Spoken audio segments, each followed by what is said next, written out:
प्यार का नाम मैंने सुना था, मगर प्यार क्या है ये मुझको नहीं थी खबर।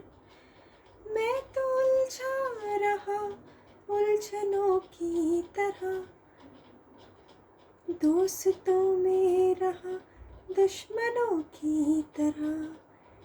Hello my lovelies, I invite you on this channel जिसका नाम है आस्क योर क्वेश्चन। हाँ जी, सवाल आपके, और हमेशा की तरह हम आंसर्स जानना चाहेंगे आपकी डिवाइन, आपकी एंजल से, जो हमेशा इस यूनिवर्स में आपके लिए मौजूद है, आपकी प्रोटेक्शन के लिए। आपको करना क्या है, उनके साथ अपना कांटेक्ट बनाए रखना है, उनके कनेक्शन में रहना है, क्योंकि वो आपकी हायर सेल्फ है। आज जो टॉपिक हम लेकर आए हैं अपने लवलीज के लिए, वो ये लेकर आए हैं, जैसे कि मैंने सॉन्ग से इनिशिएट किया, प्यार क्या था मुझे नहीं थी खबर, है ना। तो आपको ये खबर होनी चाहिए कि जिनको आप चाह रहे हैं कि क्या वो आपका प्यार समझ पाए हैं, या पा चुके हैं, या अभी पाना बाकी है। सो आज हम टैरो रीडिंग की हेल्प से यही चेक करेंगे कि क्या आपका प्यार उनको समझ आ गया है। टॉपिक थोड़ा यूनिक है, और मैंने स्पेशली ये सॉन्ग पिक करके आपके लिए, आपका मूड रिफ़्रेश करने के लिए ये शुरुआत की है। और जनरल रीडिंग है, अगर तो आपके साथ ये रेजोनेट करती है तो प्लीज़ आप इसे एक्सेप्ट कीजिए, अदरवाइज़ आप इस पर्टिकुलर सिचुएशन में इनकेस रेजोनेट नहीं होती है तो आप कोई दूसरी रीडिंग भी देख सकते हैं। हमेशा की तरह रिक्वेस्ट करती हूँ, बोलती हूँ, बताती हूँ अपने व्यूअर्स को, अपने लवलीज को, यहाँ पे अल्लाह, वाहिगुरु, ईश्वर, गॉड, सब नाम एक हैं। आप किसी भी कंट्री, किसी भी स्टेट से बिलोंग करते हैं, आप हमारे साथ जुड़ सकते हैं। हम यहाँ पे कास्ट, क्रीड, कलर, रिलीजन को लेके कोई भी चीज़, किसी भी तरह की चीज़ प्रमोट नहीं करते हैं। तो शुरू करते हैं आज की रीडिंग। बहुत लवली सॉन्ग पिक करा है आपके लिए, तो I just shuffle the cards and would want to sing this song once again for my lovely viewers, my lovely, so that the answers which we are looking forward in this particular general reading, so that it will best resonate with my lovelies. So question एक बार repeat कर देती हूँ अपने viewers के लिए कि क्या वो आपके प्यार को समझ पाए हैं। प्यार क्या था ये मुझको नहीं थी खबर, प्यार का नाम मैंने सुना था मगर। तो आपसे मिलके, आपसे बात करके, ये रीडिंग उन व्यूअर्स को के रिगार्ड्स में है जो काफ़ी लंबे समय से अपना प्यार का इजहार करने की कोशिश कर रहे हैं, और अभी जानने में इंटरेस्टेड हैं कि क्या उनको ये प्यार समझ आ गया, और अगर नहीं आया है तो कितना एफर्ट और लगाने की ज़रूरत है आपको। ठीक है, तो वक्त भी चेक करेंगे किस वक्त तक आपको ये एफर्ट कंटिन्यू करना चाहिए। तो ये जो मैं कार्ड्स पुल कर रही हूँ, ये मैं आपके फ्यूचर आउटकम के तक वेट करने की ज़रूरत है आपको लवलीज, उसके लिए कर रही हूँ। ओके, इसको हम यहाँ रखते हैं, इसको हम यहाँ रखते हैं। ठीक है, all right, so let me just shuffle the cards. 9 of Swords, Ace of Wands, King of Swords, 10 of Wands, okay, Judgment, 9 of Pentacles, 3 of Wands. Okay, let me just meditate and I'll just fix these cards over here so that my viewers can see it. I hope ये visible हो मेरे viewers को। I think I am done setting it well.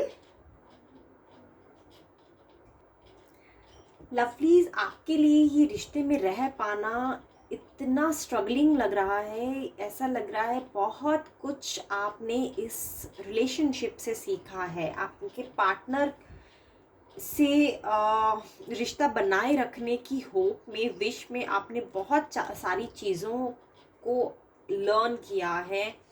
आपकी journey बहुत ही disturb, अगर मैं बात करूं, उससे शुरू हुई है। आपको हो सकता है आपकी नींद भी पूरी ना होती हो इस रिलेशनशिप में, काफ़ी आपने सहा है, बट आपकी रीडिंग में एक चीज़ अच्छी नज़र आ रही है कि आपके पार्टनर में मुझे ऐसा नहीं लग रहा है कि कोई थर्ड पार्टी सिचुएशन थी। ठीक है, आपने अपनी तरफ से अपना बेस्ट करने की कोशिश की है।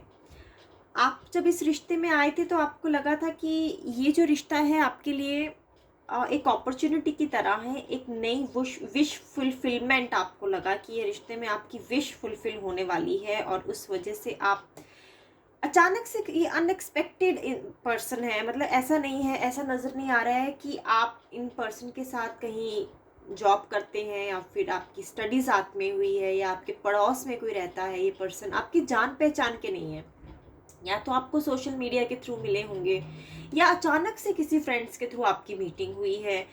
क्योंकि यहाँ पे कोई भी ऐसी कार्ड में ये चीज़ निकल के नहीं आ रही है कि आप इस इंसान को पहले से जानते थे। एक स्ट्रेंजर इंसान आपको मिले हैं और ये स्ट्रेंजर इंसान आपको तब मिले जब आप बहुत अपने लाइफ के बहुत डिफ़िकल्ट टाइम से गुजर रहे थे, बहुत डिफ़िकल्ट सिचुएशन से आप गुजर रहे थे। और जो सिचुएशन आप, क्योंकि आपको आई थिंक पहले भी एक आपका, इनसे पहले भी एक आपका हो सकता है आपने किसी पर्सन से एक्सपेक्टेशन रखी हो, आप चाहते हो किसी को, लेकिन वो चाहत आपकी पूरी ना होने के कारण आप काफ़ी ज़्यादा डिस्टर्ब रहे, काफ़ी आप डिप्रेशन में भी रहे हो। ऐसा लग रहा है कि काफ़ी टॉक्सिक रिलेशनशिप में आप, इस पर्सन के पहले जो आपका रिलेशनशिप था उसमें आप काफ़ी टॉक्सिक रिलेशनशिप में थे और इस वजह से आप बहुत, आपके दिन चैन सुकून सब आपका एक कॉम्प्रोमाइज़ हुआ है। जब ये इंसान आपकी लाइफ में आए हैं तो आपको इनसे कुछ उम्मीदें हुई, ये अपॉर्चुनिटी की तरह आपको मिले और अचानक से आपको मिले, आपसे इनकी कोई जान पहचान नहीं थी। देन इस रिश्ते में रह के आपने एक पर्सनालिटी आपकी उभर के सामने आई है। पहले आप बहुत नाइव किस्म के इंसान रहे हैं, नाइव ऐसे बहुत भोले भाले जो हर एक चीज़ को मान लेते हैं, एक्सेप्ट कर लेते हैं, जिसको ज़्यादा दुनिया की समझ नहीं होती है। बहुत ही भोलापन, इग्नोरेंस वाली पर्सनालिटी आपकी रही है। लेकिन जब ये नया रिश्ता आपकी ज़िंदगी में आया और जो पुराना रिश्ता आपका छूट गया आपसे, तो आप एक बहुत ही ऐसी पर्सनालिटी, किंग्स ऑफ स्वॉर्ड्स, जो बहुत लड़के, बहुत मुसीबतों का सामना करके, बहुत स्ट्रगल, कॉम्प्रोमाइज़ेस, सेक्रीफाइसेस, बहुत सारी चीज़ों का बलिदान, खुद का बलिदान, अपने टाइम का, अपने रिसोर्सेज का सेक्रीफाइसेस करके आपने अपने आप को स्टैंड किया है, आपने अपनी स्ट्रेंथ को रीगेन किया है, बहुत कुछ सीखा है आपने इस रिश्ते से। आपके इस रिश्ते से भी बहुत सीखा है और आपके जो पास्ट रिश्ते के आपके लेसन्स रहे हैं उसको भी आपने कहीं ना कहीं अपनी लाइफ में बहुत सीरियस लर्निंग की तरह रखा और आप बहुत स्ट्रॉन्ग पर्सनालिटी उभर के आए। और अब आप जल्दी जल्दी किसी पे विश्वास नहीं करते। पहले आप बहुत जल्दी विश्वास कर लेते थे लोगों पे, लेकिन अब आप जल्दी किसी पे विश्वास नहीं करते हैं। आप जब भी कोई आपके सामने कोई अपॉर्चुनिटी लेके आता है, कोई प्रपोजल लेके आता है, तो आप उसको 2 बार 3 बार सोचते हैं, क्योंकि आप नहीं चाहते कि आपके साथ जो एक्सपीरियंस पहले हुए हैं, लोगों ने आपको ग्रांटेड लिया है, आपको एज एन ऑप्शन ट्रीट किया है, अब नहीं चाहते आपके लोग आपका फ़ायदा उठाएं, इसलिए आप अपने आप को बहुत चेंज कर चुके हैं। जो सिचुएशन की नीड थी आपने उस तरह से अपने आप को बनाया है, which is a very good thing. आप अपने आप को अब कंप्लीट समझते हैं, आपको किसी की ज़रूरत नहीं है ज़िंदगी में। लेकिन कहीं ना कहीं ये जो इंसान है ये आप में इंटरेस्ट दिखा रहे हैं और अब आप इनमें इंटरेस्टेड हैं, क्योंकि इस इंसान ने भी कहीं ना कहीं इंटरेस्ट दिखाया है, लेकिन आप अपने आप में फुलफिल्ड हो गए हैं। और इस रिश्ते के भी कॉन्टेक्स्ट में अगर मैं ये कार्ड देखूँ तो यहाँ पे ये समझ आता है कि आप जितना कर सकते हैं इस रिश्ते में आपने कर दिया है। आपकी तरफ से सब पॉसिबिलिटीज़ हो चुकी हैं। अगर मैं एग्जांपल देके समझाऊं तो आपने अपनी तरफ से इनके लिए, इनको जता भी दिया है कि आप इन्हें पसंद करते हैं। आपने अपने फैमिली में हो सकता है बात भी कर ली हो या फिर किसी फ्रेंड सर्कल के थ्रू आपने इनकी तरफ मैसेज भी पहुंचा दिया है कि क्या हमको एक नेक्स्ट स्टेप में, नेक्स्ट कमिटमेंट में जाना चाहिए। तो आपकी तरफ से अब सब कुछ हो चुका है। अब बारी है इनके कार्ड्स रीड करने की। अब ये बात आ गई है इनके माइंड की। मैं आपको बात बताती हूँ आपके पर्सन, क्योंकि क्वेश्चन हम जो डील कर रहे हैं वो ये कर रहे हैं कि क्या आपका प्यार उन्हें समझ आ गया, क्या आपकी उनकी तरफ जो एफर्ट्स हैं उनको समझ आ गए हैं। तो ये जो इंसान है अभी अभी आपको एक जजमेंट में रखा हुआ है। ये कोई भी फैसला जल्दी नहीं लेना चाहते हैं, क्योंकि इनकी भी सिचुएशन मुझे ऐसी लगती है कि ये यहाँ पे अगर मैं बात करूँ 9 ऑफ पेंटिकल्स, ये अपने आप में बहुत फुलफिल्ड इंसान है, ये बहुत समृद्ध हैं, बहुत रिच हैं, इनका स्टेटस भी बहुत अच्छा हो सकता है, इनके पास अच्छी जॉब होगी, अच्छी पोजीशन पे होंगे। ये इंसान ऐसा समझते हैं कि इनको ज़्यादा अभी रिश्तों की इतनी नीड महसूस नहीं होती है, लेकिन आपसे मिलने के बाद इनमें कुछ चेंजेस आए हैं, कुछ इमोशनली ये डेवलप हुए हैं और अभी ये जजमेंट के मूड में है। यहाँ पे कोई भी फैसला जल्दबाजी में नहीं लेना चाहते और ये सोच विचार कर रहे हैं अभी भी, और थोड़ा पेशेंस से, थोड़ा दिमाग से चलने की कोशिश कर रहे हैं, लेकिन आपको पसंद करते हैं। तो अगर मैं बात करूं, बहुत जल्दी आपकी तरफ फैसला लेंगे, आपका प्यार इन्हें समझ है, लेकिन कैसे आपको अपने साथ रखा जाए उसके बारे में ये सोच विचार कर रहे हैं। अब इनके मन में जो चल रहा है मैं आपको बता देती हूँ। ये प्लान कर रहे हैं कि आपके साथ अगर सेटल होना है तो या तो ये बाहर सेटल हो सकते हैं, आउट ऑफ कंट्री, या फिर किसी ऐसी जगह पे जहाँ पे ज़्यादा सोसाइटी का इन्फ्लुएंस ना हो, ज़्यादा थर्ड पार्टी किसी इन्फ्लुएंस में ना रहे। ये इसी सोच विचार में है, क्योंकि इनके पास भगवान का दिया हुआ सब कुछ है और आप भी अब इनको समझ आ गए कि इनके लिए बेस्ट पार्टनर है और आपको लेके ये कॉन्फिडेंट हैं। और इनके मन की अभी यही इच्छा है कि इस रिश्ते को आगे बढ़ाने के लिए ट्रैवल करना चाह रहे हैं, आपके साथ थोड़ा टाइम स्पेंड करना चाह रहे हैं। हो सकता है एक हफ्ते के अंदर अंदर ही आपको कॉल करके ये भी बोलें कि कुछ क्वालिटी टाइम स्पेंड करना चाहिए, एक दूसरे को ज़्यादा जानना चाहिए, क्योंकि जजमेंट का कार्ड आने का मतलब ये है कि अभी भी ये थोड़ा सा संभल के एक्यूरेटली फैसला लेना चाहते हैं, कोई भी इम्पल्सिव डिसीजन नहीं लेना चाहते हैं। तो एक हफ्ते के अंदर अंदर आई एम प्रिटी श्योर कि आपको कांटेक्ट करेंगे या फिर आपको एक ऐसी हिंट देंगे जहाँ पे आपको खुद समझना है और अपने से खुद इनिशिएटिव लेना है कि आप इनके साथ एक मीटिंग में जाएं, फेस टू फेस मीटिंग में जाएं और इनको अपने दिल की बात बताएं और इन्हें समझाएं। और अब हम चेक करते हैं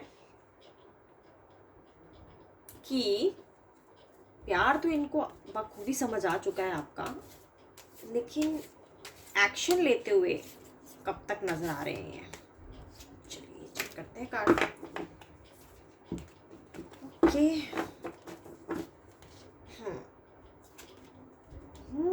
night of cups. Okay, lovely, so congratulations, ये आपकी तरफ बढ़ चुके हैं। ठीक है, आई थिंक इस मीटिंग में ही कुछ ना कुछ फैसला निकल आएगा। और जो भी ये आपको सुझाव देते हैं अपने दिल के बारे में, आप बस इन्हें सुनिएगा। आपको सिर्फ इतना सुझाव है इस मीटिंग में कि आप इनको सुनिए, इनको समझिए। ठीक है, क्योंकि इनको पता है कि आप इनकी बहुत रिस्पेक्ट करते हैं और शायद इनसे ज़्यादा अगर कोई इनको समझ सकता है तो वो आप हैं। और अगर इनको कोई मुसीबत आती है, इन पे कोई भी प्रॉब्लम आती है, तो आई थिंक आप बहुत घबरा जाते हैं। और यही बात इनको आपके बारे में बहुत अच्छी लगती है कि आप जिस जेन्युइनिटी से, जिस ट्रुथफुलनेस से इनके बारे में सोच रहे हैं, इनका ख्याल रख रहे हैं और साथ ही साथ इनको फील कर पाते हैं एम्पैथेटिकली, वो इनको आपके बारे में बहुत अच्छा लगता है। शायद ऐसा कभी इनको किसी ने फील नहीं कराया और इस वजह से आपसे बहुत खुश हैं। और इनको सुनिए, इनको समझिए, इनका प्रपोज़ल आप देखिए कैसे आप एक्सेप्ट कर सकते हैं। कुछ ऑप्शन ही आपको देंगे मीटिंग में, एक हफ्ते के अंदर अंदर ही कुछ मीटिंग में आपको ऑप्शंस देंगे।